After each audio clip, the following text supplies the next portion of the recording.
شروع کرتے ہیں اللہ کے بابرکت نام سے جو بڑا مہربان اور نہایت رحم والا ہے۔ تمام تعریفیں میرے اللہ رب العزت کے لیے ہیں۔ السلام علیکم لسنرز، میں ہوں آپ لوگوں کی host Nausheen. Welcome to my channel Khofnak Kahani official. I hope آپ سب لوگ خیریت سے ہوں گے، جہاں ہوں گے خوش ہوں گے۔ میری طرف سے میرے سبھی سننے والوں کو جمعہ مبارک۔ آج آپ لوگوں کے لیے میں بہت ڈراؤنی کہانی لائی ہوں جسے آپ لوگ بہت پسند کریں گے۔ یہ خوفناک کہانی صدف شیئر کری ہے۔ صدف کہتی ہیں آج آپ کے ساتھ اپنی زندگی میں پیش آنے والی دل دہلا دینے والی کہانی شیئر کرنا چاہتی ہوں۔ میں اپنی سٹی کا نیم مینشن نہیں کرنا چاہتی۔ آج سے 5 سال پہلے کی بات ہے۔ جولائی کی ایک دوپہر تھی۔ کالج سے وین والے نے ہمیں پک کیا اور وہ ہم لوگوں کو ڈراپ کرنے کے لیے گھروں میں چھوڑ رہا تھا۔ میرا گھر سب سے آخر میں آتا تھا۔ ابھی میرا گھر اور میرے گھر کا ٹاؤن شروع ہی ہوا تھا کہ وین خراب ہو گئی۔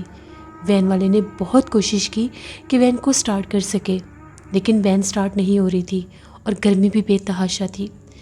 تپتی ہوئی شکر دوپہر تھی تو میں نے وین والے سے یہ کہا کہ گھر یہاں سے دور نہیں ہے، مجھے یہیں پر اتار دو، میں گھر چلی جاؤں گی، میں اس سے زیادہ ویٹ نہیں کر سکتی۔ تو وین والے نے مجھے وہیں اتار دیا۔ میں گلیوں میں سے ہوتی ہوئی اپنے گھر کی طرف آ رہی تھی۔ راستے میں ایک گلی میں سے گزر رہی تھی۔ وہ گلی جہاں سے شروع ہوتی تھی وہاں پر ایک بوسیدہ ٹوٹا ہوا مکان تھا جس کی کچھ دیواریں ٹوٹ چکی تھیں اور ایک ٹوٹا پھوٹا سا کمرہ باقی رہ گیا تھا۔ وہاں پر میں نے ایک عجیب و غریب شخص کو بیٹھے دیکھا۔ اس کا حلیہ دیکھنے میں ایسا تھا کہ جیسے وہ کوئی مانگنے والا، کوئی فقیر ہے۔ اس کے بہت لمبے سے بال تھے، بہت گندا سا اس نے لباس پہنا ہوا تھا جو مٹی سے اٹا ہوا تھا۔ وہ عجیب و غریب حرکتیں کر رہا تھا۔ ایسے لگ رہا تھا جیسے وہ فضا میں کسی کو دیکھ کر اس سے مخاطب ہو کر باتیں کر رہا ہے۔ اس کی حرکت دیکھ کر مجھے بہت عجیب لگا۔ مجھے لگا کہ شاید کوئی پاگل انسان ہے جو اس طرح سے ہواؤں میں اشارے کر رہا ہے۔ جیسے ہی میں اس گھر کو کراس کرنے لگی تو جو میری نظر پڑی اور جو منظر میں نے دیکھا وہ بہت بھیانک تھا۔ وہاں پر اس گھر میں وہ ایک پرانا خستہ مکان تھا، پتہ نہیں کب سے ٹوٹ پھوٹ کا شکار تھا۔ وہاں پر ایک درخت تھا ایک ٹوٹی ہوئی دیوار کے ساتھ۔ اس درخت کے ساتھ اس نے ایک گڑیا باندھی ہوئی تھی۔ گڑیا ایک کالے دھاگے کے ساتھ باندھی ہوئی تھی۔ وہ جو گڑیا تھی وہ ایسے تھی جیسے اس کے اوپر ابھی تازہ خون ڈالا گیا ہو اور وہ اس کے جسم میں سوئیاں لگا رہا تھا۔ جیسے میں نے یہ دیکھا ڈر کے مارے میری چیخ نکل گئی۔ جیسے میری چیخ نکلی اس آدمی کی نظر مجھ پر پڑی۔ اس کی آنکھیں بہت بھیانک تھیں، اس کی بہت بڑی بڑی آنکھیں تھیں۔ جب اس نے مجھے دیکھا وہ بہت غصے میں آ گیا اور وہ اس طرح سے اس کھنڈر میں سے باہر بھاگا جیسے کوئی جانور بھاگتا ہے۔ میں اسے دیکھ کر ڈر گئی کہ یہ میرے اوپر حملہ کر دے گا، اور وہ حملے کی سینس میں ہی میری طرف بھاگا تھا۔ وہ میرے پیچھے لگ گیا۔ میں پاگلوں کی طرح گلیوں میں بھاگ رہی تھی اور وہ میرے پیچھے پیچھے دوڑ رہا تھا۔ اسے دیکھ کر مجھے بہت زیادہ ڈر لگا۔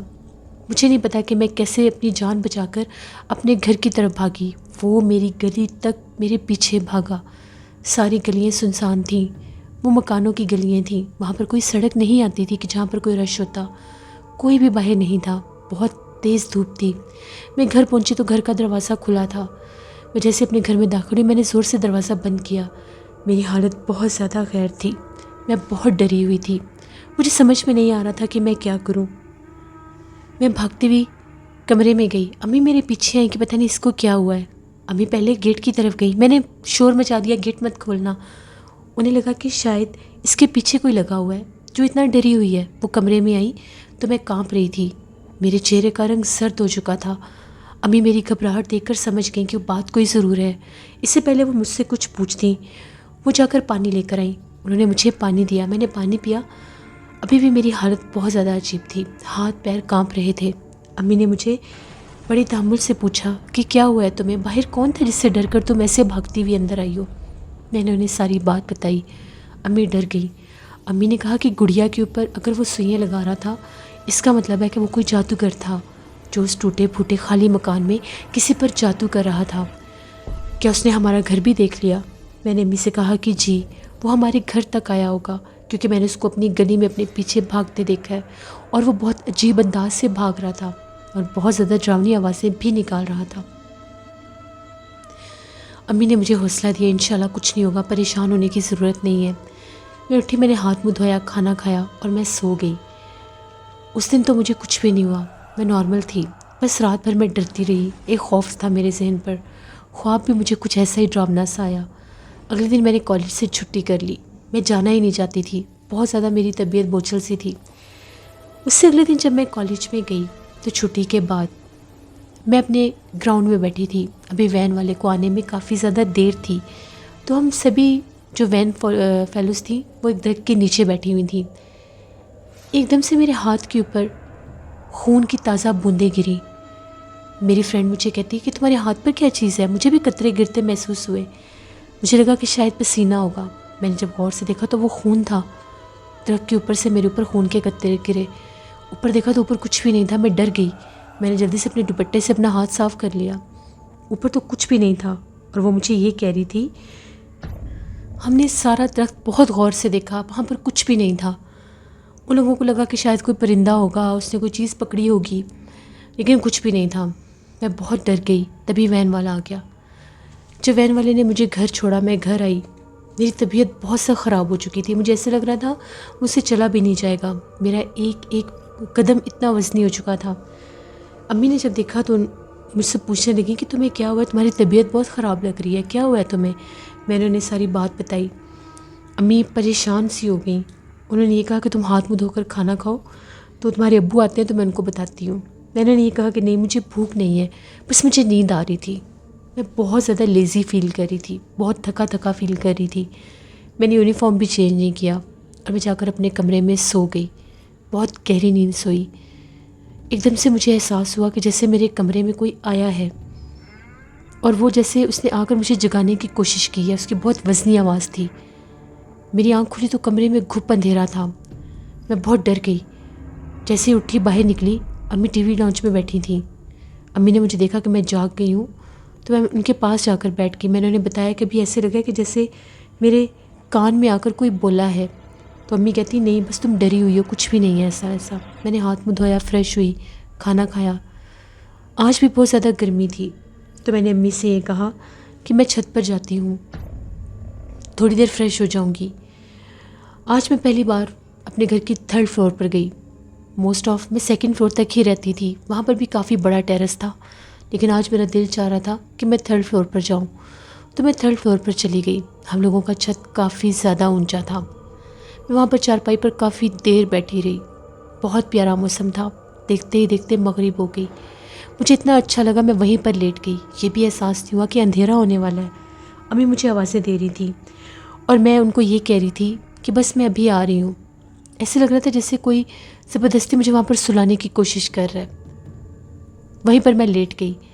ایک دم سے جب میری آنکھ کھلی تو چھت کے اوپر بالکل اندھیرا ہو چکا تھا، ایسا لگا کہ جیسے کوئی بہت بڑا پرندہ میرے اوپر سے پھڑ پھڑا کر گزرا ہے۔ اس کے پروں کی پھڑ پھڑاہٹ سے میری آنکھ کھل گئی۔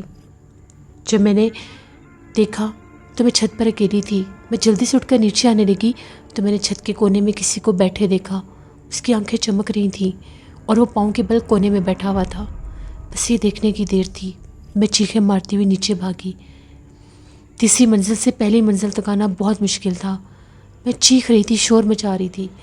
امی میری چیخیں سن کر میری طرف بھاگیں کہ پتہ نہیں اس کو کیا ہو گیا ہے۔ میں نے امی کو بتایا کہ اوپر چھت پر کوئی ہے۔ امی نے کہا کہ تم شام سے اوپر گئی ہو، میں تمہیں کب سے آوازیں دے رہی ہوں اور تم مجھے بار بار یہی کہہ رہی ہو کہ میں ابھی آ رہی ہوں، ابھی آ رہی ہوں۔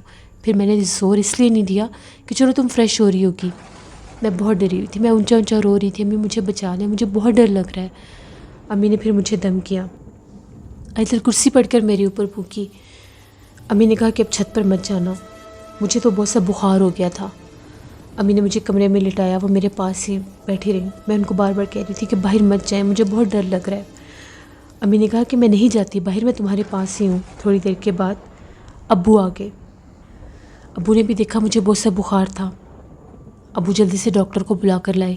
ڈاکٹر نے چیک کیا تو ڈاکٹر کا یہ کہنا تھا کہ اس کو بہت سا بخار ہے، مجھے میڈیسن دی گئی۔ امی نے یہ کہا کہ اس کو کوئی ایسی میڈیسن دے کہ یہ سکون سے سو جائے، کیونکہ یہ بہت دیر سے رو رہی ہے اور بہت ڈری ہوئی ہے۔ مجھے سلیپنگ پل دے دی گئی اور میں سو گئی۔ امی کو جب یقین ہوا کہ میں گہری نیند سو گئی ہوں تو وہ کمرے سے کہیں باہر چلی گئیں اور کمرے کی لائٹ جل رہی تھی۔ ایز پر امی کمرے کا دروازہ بھی کھلا ہوا تھا۔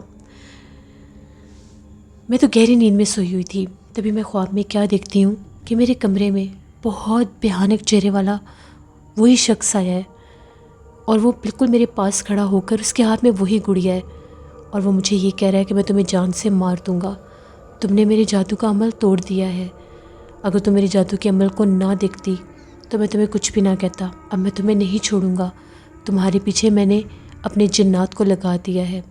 تبھی مجھے ایسا لگا کہ جیسے اس نے میرے ہاتھ کے اوپر کوئی جلتی ہوئی چیز رکھی ہے۔ میں اتنی گہری نیند میں تھی، میری آنکھ کھلی تو میرے ہاتھ کے اوپر بہت جلن ہو رہی تھی، مجھے ایسے لگ رہا تھا کہ جیسے یہ خواب نہیں کوئی حقیقت ہے۔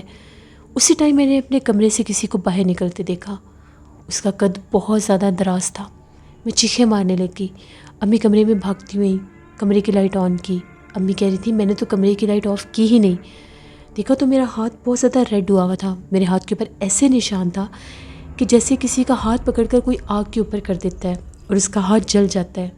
یہی سب کچھ میں نے خواب میں دیکھا تھا کہ اس نے میرے ہاتھ کے اوپر کچھ جلتا ہوا انگارہ جیسے رکھا ہو۔ دیکھتے دیکھتے میرے ہاتھ کے اوپر باقاعدہ ایک واٹر ببل سا بن گیا، سمجھ میں نہیں آ رہا تھا کہ یہ آبلہ کیسے میرے ہاتھ پر بن گیا۔ امی کو میں نے سارا خواب سنایا، ابھی رات کے 8-9 ہی بجے تھے، تو امی نے یہ کہا کہ جلدی سے جائیں اور مولوی صاحب کو بلا کر لائیں، کیونکہ ہم لوگوں کے علاقے میں امام مسجد صاحب تھے، ابو کو جانتے تھے، ابو نماز پڑھنے جاتے تھے۔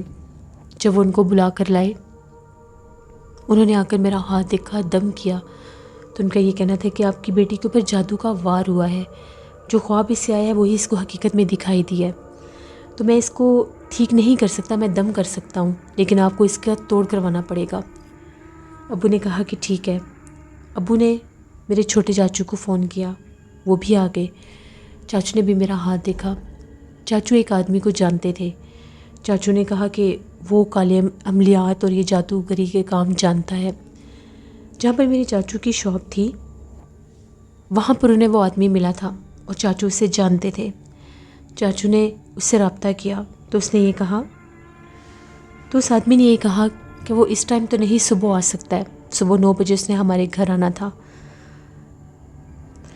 چاچو بھی آج رات ہمارے گھر ہی رک گئے، سب میرے پاس کافی دیر بیٹھے رہے، سب نے مجھے کہا کہ کچھ کھا لو، لیکن میرا دل ہی نہیں چاہتا تھا کہ میں کچھ کھاؤں۔ اسی طرح سے رات 12 بج گئے، امی نے آج میرے پاس ہی سونا تھا، ابو اور چاچو باہر صحن میں سو رہے تھے، میں کمرے میں ہی سو رہی تھی، طبیعت خراب ہونے کی وجہ سے مجھے ٹھنڈ سی لگ رہی تھی، امی میرے پاس ہی سوئی ہوئی تھیں۔ امی کافی دیر مجھ سے باتیں کرتی رہیں، مجھے سمجھاتی رہیں، اب میں کافی زیادہ حد تک خود کو ٹھیک فیل کر رہی تھی، لیکن ایک دل میں خوف تھا کہ کہیں کچھ برا نہ ہو جائے، ایک عجیب سا ڈر تھا میرے دل میں۔ اسی طرح سے مجھے بھی نیند آ گئی، امی بھی سو گئی، کافی رات ہو گئی۔ ایک دم سے مجھے ایسا محسوس ہوا جیسے میری نوز میں بہت زیادہ دھواں جا رہا ہے اور کمرے میں دھواں بھر گیا ہے۔ میری آنکھ کھلی تو میں کیا دیکھتی ہوں کہ جہاں پر میں سوئی ہوں میرے بیڈ کے پاس وہ آدمی زمین پر بیٹھا ہوا ہے اور وہ کچھ پڑھ رہا تھا، پڑھتے پڑھتے اس کے ہاتھ میں کچھ عجیب و غریب سی چیز تھی، اس کے اوپر وہ پھونک مارتا تھا اور دھواں بن جاتا تھا۔ میں نے خود اس کو اپنے پاس بیٹھے دیکھا، میں پھر چیخنے چلانے لگ گئی۔ جیسے ہی امی کی آنکھ کھلی، وہ کمرے کی لائٹ آف کرتی تھی، آن رکھتی تھی، کمرے کی لائٹ آف ہو جاتی تھی۔ جب انہوں نے کمرے کی لائٹ آن کی، پورے کمرے میں دھواں بھرا ہوا تھا۔ میں نے انہیں ساری بات بتائی، ابو اور چاچو بھی جاگ گئے، سب بہت پریشان تھے کہ بار بار یہ سب کچھ کیوں ہو رہا ہے۔ پھر ساری رات کوئی بھی نہیں سویا، سب میرے پاس ہی بیٹھے رہے۔ یہ بات 2:30 بجے کی ہے، میں بہت ڈری ہوئی تھی، بس میں بار بار روئے جا رہی تھی۔ اسی طرح سے صبح ہو گئی، رات بھر کے سب جاگے ہوئے تھے۔ چاچو نے اس آدمی کو فون کیا اور یہ کہا کہ تم 9 بجے کے بجائے جلدی آ جاؤ، 7 بجے ہی آ جاؤ، ہماری بیٹی کی طبیعت ٹھیک نہیں ہے، کیونکہ مجھے بار بار عجیب و غریب سی فیلنگز آ رہی تھیں، جیسے میرا سر گھوم رہا ہے یا مجھے کچھ ہو رہا ہے، میرے ہاتھ پاؤں جیسے کوئی بینڈ کر رہا ہے، توڑ رہا ہے ان کو، یہ حالت ہو رہی تھی۔ وہ آدمی ہمارے گھر آ گیا، اس آدمی کو دیکھ کر بھی میں ڈر گئی۔ اس آدمی کی تھوڑی بہت شکل اس آدمی سے ملتی جلتی تھی، لیکن اس کی ایج کم تھی۔ وہ آیا، اس نے میرا ہاتھ دیکھا، مجھ سے پوری بات سنی، تو اس کا یہ کہنا تھا کہ تم نے ایک جادوگر کے عمل کو توڑا ہے، جو کچھ وہ تمہیں خواب میں کہہ کر گیا یہ بات ٹھیک تھی، اس کے عمل کا آخری دن تھا۔ یہ جادوگر کا ایسا عمل ہے، استغفراللہ جب وہ کسی کو نقصان پہنچاتے ہیں تو پھر اس کا پتلا بنا کر اس کے اوپر سوئیاں لگاتے ہیں. تو ہم نے اس کے عمل کو خراب کیا اور اس کے جادو کے عمل میں، اس کے عملیات میں اتنی طاقت تھی کہ اس نے تمہارے اوپر اپنے جنات بھیج دیے. اب یہ جادو کے ذریعے ہی تم سے اتارے جائیں گے. تمہارے پیچھے وہ جادوگر خود بھی لگا ہوا ہے اور اس کے جنات بھی، جس کو تم نے چھت پر بیٹھے دیکھا اور جو بار بار تمہارے کمرے میں آتا ہے. یہ جادوگر نہیں بلکہ اس کا وہی جن ہے. پھر اس آدمی نے پتہ نہیں کون کون سے عملیات کیے، کبھی کوئی لیمن منگوا کر تو کبھی کوئی اور چیز منگوا کر. عجیب و غریب سے وہ عملیات تھے. 3 دن لگاتار وہ آتا رہا اور وہ عملیات کرتا رہا. ان 3 دنوں میں وہ دوبارہ سے تو مجھے نظر نہیں آیا، لیکن میں بہت زیادہ بیمار سی رہنے لگ گئی. اس نے یہ کہا کہ اب وہ تمہیں نقصان نہیں پہنچا سکے گا، لیکن اس کے بعد بھی مجھے ڈراونے خواب آتے رہے. خواب میں مجھے کالے رنگ کے کتے نظر آتے تھے، کبھی بھیانک چہرے والے جنات نظر آتے تھے، اور ہر پل ایسا لگتا تھا جیسے میں بہت بیمار ہوں، میرے سے پڑھا نہیں جاتا تھا. یہاں تک کہ میرا وہ سال بھی ضائع ہو گیا، میں پیپرز بھی نہیں دے سکی. میں ہر ٹائم بیمار رہتی تھی. سر کے بال بالکل گر چکے تھے، تھوڑے سے سر پر بال رہ گئے تھے، رنگت بھی خراب ہو گئی تھی، کوئی مجھے پہچانتا نہیں تھا. اس جادوگر نے یہ میرا حال کر دیا. کافی جگہ سے پھر میں نے علاج کروائے. پھر ایک بزرگ سے جب علاج کروایا تو اللہ نے مجھے شفا دی. انہوں نے میرا قرآن پاک کی آیات سے سارا علاج کیا. اس سے مجھے اللہ نے شفا دی. میں آہستہ آہستہ ریکور ہونے لگ گئی. اب 1 سال ہو گیا ہے، میں اپنی زندگی میں کچھ نارمل ہوئی ہوں، لیکن جو کچھ میرے ساتھ ہوا میں اس کو کبھی بھی فراموش نہیں کر سکتی. یہ میری زندگی کی ایک کہانی تھی جو میں نے آپ کے ساتھ شیئر کی. میں نے بہت مشکل وقت دیکھا، میں نے بہت بھیانک چیزیں ایکسپیرینس کی اپنی لائف میں. وہ کالے چہرے والا مجھے نظر آتا تھا. جب بھی میں کمرے میں اکیلی ہوتی تھی، کمرے کی لائٹ آف ہوتی تھی تو مجھے دکھائی دیتا تھا. کبھی بالکل میرے بیڈ کے سامنے بیٹھا ہوتا تھا، کبھی میرے ڈریسنگ کے پاس کھڑا ہوتا تھا، اور کبھی میں جب ڈریسنگ کے سامنے کھڑی ہوتی تھی تو مجھے میرے پیچھے کھڑا دکھائی دیتا تھا. اللہ کا شکر ہے کہ ابھی مصیبت مجھ سے ٹل گئی ہے. میں نہیں جانتی تھی کس طرح سے کسی کو دیکھنا میرے لیے اتنا وبال جان بن جائے گا. وہ گھر بھی جو تھا اس کے بارے میں بھی بعد میں پتہ چلا تھا کہ وہ گھر بھی تب ہی خالی ہوا تھا، اس پر بھی جادو کا عملیات کیا گیا تھا. ان گھر کے رہنے والے سبھی لوگ بہت بیمار رہتے تھے. جب 1-2 لوگ وہاں پر ایکسپائر ہوئے تو وہ لوگ گھر چھوڑ کر بھاگ گئے. پتہ نہیں ان سے کس نے انتقام لیا، جس نے بعد میں میرے اوپر بھی یہ سب کچھ کیا. یہ میری زندگی کی ایک کہانی تھی. بہت شکریہ صدف آپ کا. جیسے یہ تھی آج کی ایک خوفناک کہانی. اپنا فیڈ بیک مجھے ضرور دیں آپ لوگوں کو کیسی لگی. آپ لوگ بھی اپنی خوفناک کہانیاں شیئر کر سکتے ہیں ڈسکرپشن باکس میں دیے گئے ای میل ID nushinmir57@gmail.com پر. اس کے علاوہ آپ لوگ مجھے کمنٹ باکس میں بھی سٹوری شیئر کر سکتے ہیں. ہارر کہانی TV پر میں کل سٹوری آن ایئر کروں گی، اس کو بھی وزٹ کریے گا اور سبسکرائب کریے گا. اسکیری اردو ٹیل میری سسٹر کا چینل ہے، ان کو بھی آ کر سبسکرائب کریں اینڈ سپورٹ کریں. Thank you for listening my stories. Stay blessed. Allah نگہبان.